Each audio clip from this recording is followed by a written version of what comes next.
This is Adam Lippe talking to you from the future, here to let you know that you can find Wait Wait Don't Kill Me available now. Check waitwaitdon'tkillme.com for more details. This is Eric and Gord. What if we're right? Live right now. Are you ready? Find and like us on Facebook. Follow us on Instagram. I mean, Gord, you can hear me. oh That's yeah, the we can hear you fine. important Okay. Sorry, I just sore throat a little bit because I just had an hour and a half meeting earlier, so on the phone. So Oh really? cough drop, yeah. Good times, good times. All right, give me 2 seconds here, and I'm ready to go. Gord, introduce yourself. Hey, how you doing, Adam? Okay. Excellent. Right on. Yeah, I'm taking full responsibility for the late list of this one today. I totally had everything planned out and then just stopped watching the clock.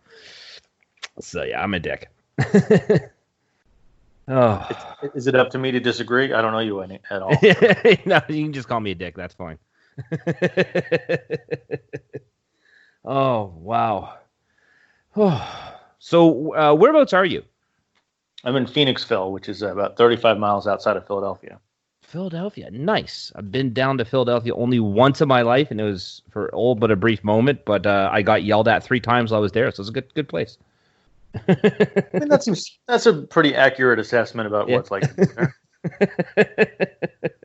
I also got nailed for a wicked speeding ticket when I was going over through Buffalo to make my run down there. So, yeah, that was a fun time. Yesterday. What's that? I'm not someone who's driven very long. I didn't get a license until I was 40.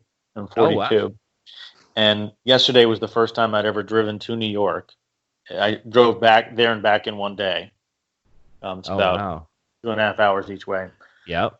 And I when you're on the turnpike, you forget how fast you're going. And I looked up and I was doing 96, and I've never even been close to that. I kind of drive like an old person most of the time. So I was a bit startled. I turned 40. What's Sorry, that? I turned 40. I turned 42 in June, and I've never officially had my license. Yeah. Well, you guys live in cities? I mean, that's why I lived in a city my whole life.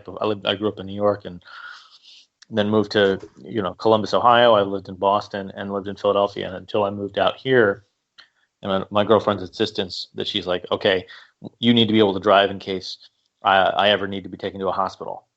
And I said, "Is that?" Yeah, my ex-wife did the same thing. I live in a fairly big city. Gord's just outside of Toronto. Okay. And I'm in Vancouver. It's 2.5 million people, roughly. Well, I make no promises about not referencing Kids in the Hall.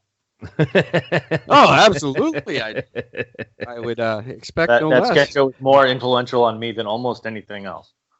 They were the first, Lauren Michaels picked them up. And ended up producing them. I think they were probably more popular in the States than they were here, to be honest. That makes sense. I actually worked at Broadway Video when I was a teenager as an intern. Did you really? Oh, cool. Yeah. That's so cool. When they pitched Brain Candy, the treatment was going around the office, and we all read it, and we were like, "This seems terrible." And it was okay, I guess. I wasn't a fan. I think I just didn't get it. Well, it doesn't. I was really a fan work. of the show. Yeah, it doesn't work because it's sketch movies rarely do when they try to make a plot out of it. So little bits are funny here and there, but they don't get to show off what they can do. And then the stuff that anybody remembers is the stuff in really horrible taste, like Cancer Boy. So Yeah, of course. which I get. They did a skit that never made it to air that I've always wanted to see, and it was a Dave Foley thing. They did a skit about Jesus and how he was actually a really bad carpenter, and that's why he got into. I wrote a story based on that sketch in high school. Really? Yeah, on that I never got to see it. It's a great sketch. Yeah, about how he had no choice but to become the Messiah because he was a lousy carpenter. Because they show all carpenter work. It's a fantastic sketch. I wrote a great concept. Short story in high school based on that sketch, in which I literalized it, and it was about all of Jesus's terrible carpentry, and it being found many years later, and the analysis of it. That's so good. Funny. I have been. My class were like, "Where did that come from?" I'm like, "I just thought this sketch was really funny, and I thought, what if you just elaborated it?" Yeah. Let's just take it to that next step that nobody thought would happen. Yeah. That's great. When I was in high school drama class, every Monday we had to have like an original little short play, right? And mine was always just whatever Chris Farley had done the previous Saturday. Okay, so you fell. I just directly stole them. I was a huge Farley fan.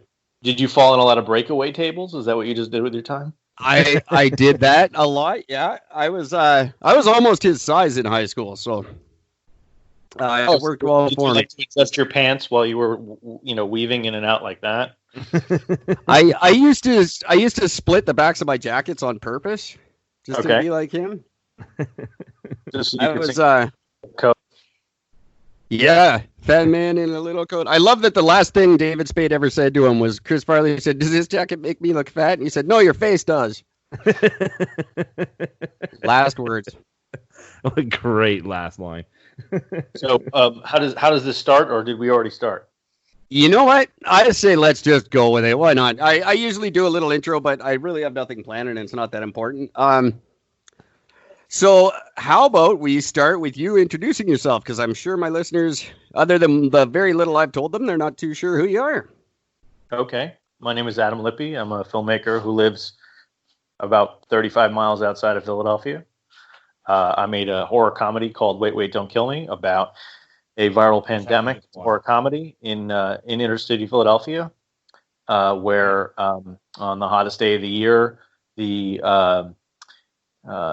basically what happens is that the virus gets loose in the inner city Philadelphia. It takes place in Nicetown, which is a real place inside Philadelphia. That's awesome. It's a real place. It's the worst place to live in Philadelphia.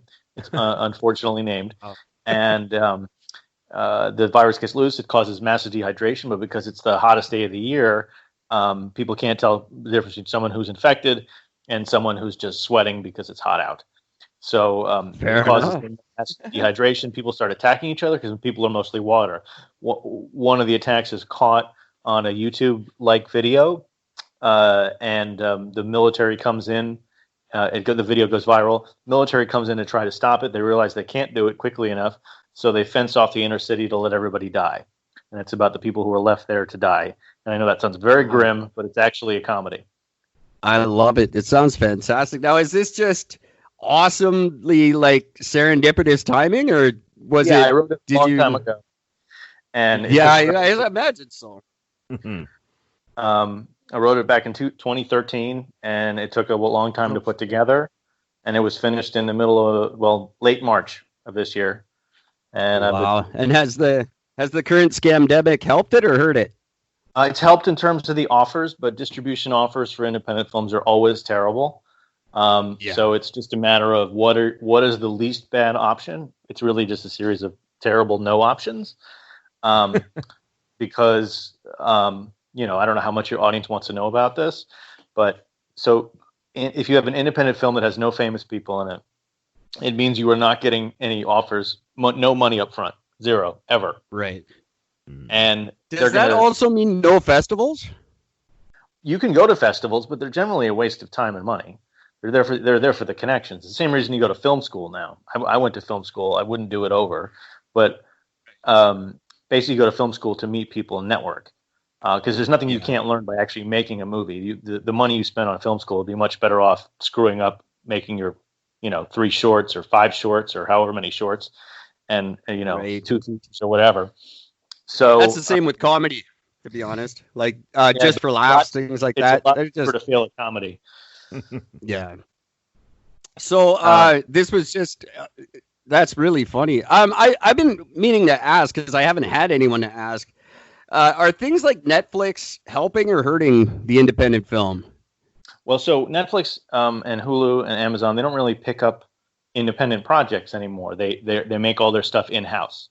So it doesn't really help. It's actually very exclusionary. And there's a lot of predatory places, things called aggregators, Now, what an aggregator Correct. does, and again, I might get too technical, and you might go, just move on. Really, nobody cares. No, I love learning. Okay. Well, I am a fountain of knowledge, even if it's mostly useless.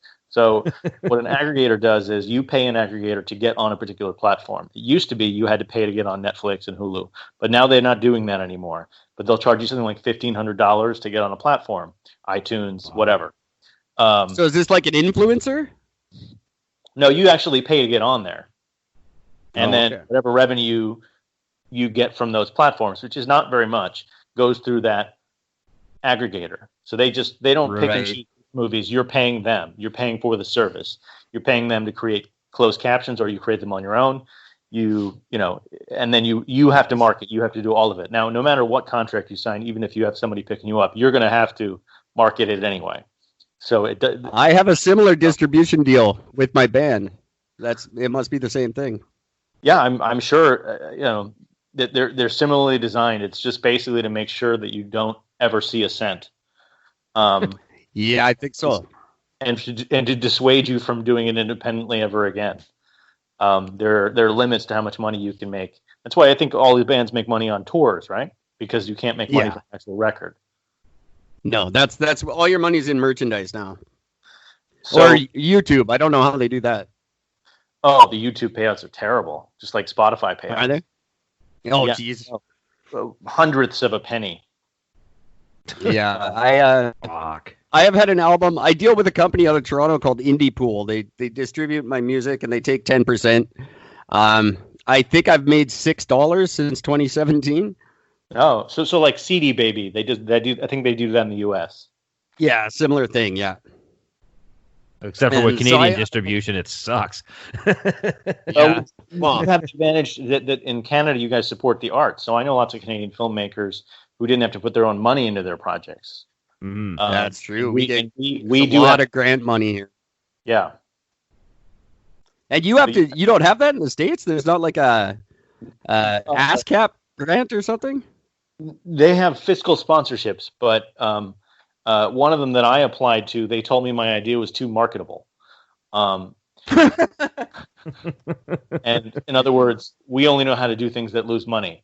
But and That's my called skill. them and I said, so have you? I don't understand this idea of this rejection that because my idea is too marketable. Because clearly it isn't if I'm coming to you. But and they basically explained that they'd never. I said, well, what do you do? One of my questions kind of revealed all, which was, what do you do if the money that comes in, turns a profit? Like if it turns a profit, how do you split it? And they told me that had never happened, so they don't know. And this was a major state. I'm not going to say which state. Fair enough. But a very large one, and not Pennsylvania. Well, I think if it's anything like here, where your next year's budget is based on how much you blow the year before, Right. So you don't want to turn a profit because then you actually get less in your next budget. Well, the way that the fiscal sponsorships work is they're basically cover. So what they do is they say, okay, it's like any money you raise can go through our 501c3, and a 501c3 is basically like not a charity, but a nonprofit. Right. So you're raising money with that sort of as the centerpiece, that company or that foundation or whatever it is. And so the foundation allows you to raise money, and that money can be deducted off the person who get into their taxes. So they want to seem artistically relevant. They want it to seem like it's good for the community. So something that is theoretically disreputable or marketable, like my film, is a discredit in a way, if that makes sense. Wow. It does make sense. So let's get off the technical for a second. You're the same age as I am, and we're all in the same ballpark, right? Early 40s. Yep. What got you into film? What was your big? Like, I assume the 90s were monumentally changing for you. Yeah, absolutely. I mean, so I was a film critic in high school. I initially wrote for myself. The school paper had some reviews written by a teacher, and the first movie review I read in there, I didn't understand it. It was written by one of the history teachers, but it was also for a movie called Shortcuts, which is a Robert Altman movie, very depressing. But you know what high school kids